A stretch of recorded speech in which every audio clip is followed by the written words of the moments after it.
Hello all, welcome to part 12 of JavaScript for Beginners series. In this session, I am going to explain about the control flow statements in JavaScript. So let's get started.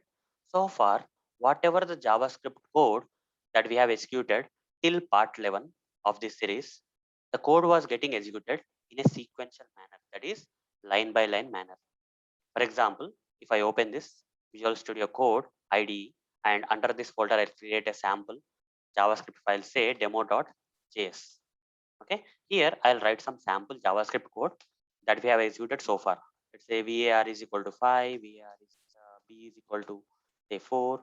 Now I'll say console.log of a plus b. Okay, console.log of a plus b, and I'll just copy paste this statement multiple times. Okay, and here I'll say a minus b, a multiplied by b. I'm just creating some sample code, guys, nothing much. Okay, so a modulus b, whatever it is.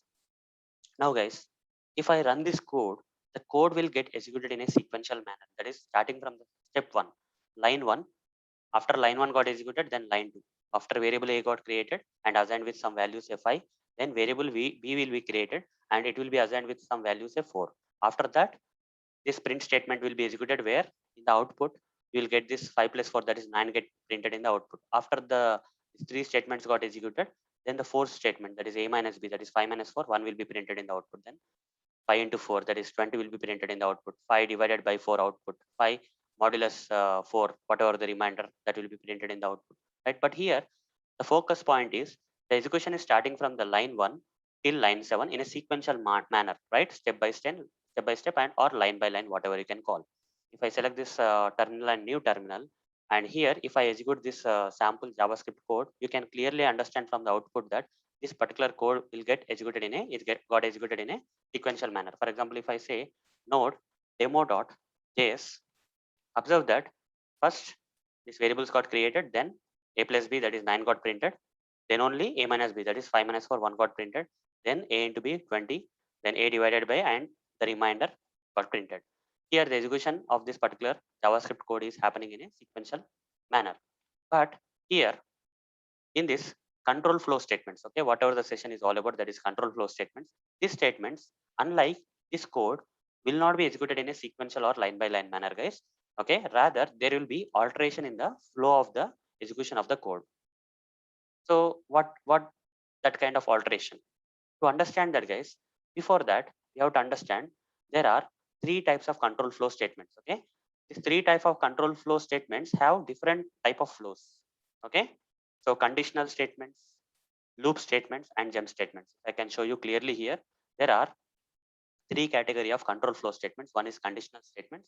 Second category of the control flow statements which doesn't execute in a sequential manner are loop statements. And the third category of the control flow statements which doesn't execute in a sequential manner are nothing but the jump statements. Okay, there are three categories. And in each and every category, guys, there are set of JavaScript statements which will make these conditional statements possible, or loop statements possible, or jump statements possible. Into the conditional statements category, we have if else, if else, and switch. Okay, this will alter the flow of the execution. Okay, similarly, under the loop statements category, we have a certain set of statements like while loop, for in loop, for off loop. This also will change the flow or control flow of the execution of the statements. And third one is the jump statements. We have break and continue statements, which also will change the control flow of the execution of the statements. Fine. So these are the three categories at a high level, and these three categories will change the flow of the execution of the code in different ways. Okay, in different ways. How? Let me show you. Okay, coming to the conditional statement, guys. First one is a conditional statement. So conditional statements have some condition, guys. Based on the condition, either this direction will execute the code, or this direction. Okay, here we'll execute some set of code, or if the condition is true, we may execute this side. If the condition is false, we may execute this side, like that. Okay, so based on the condition, the flow of the execution matters here, right?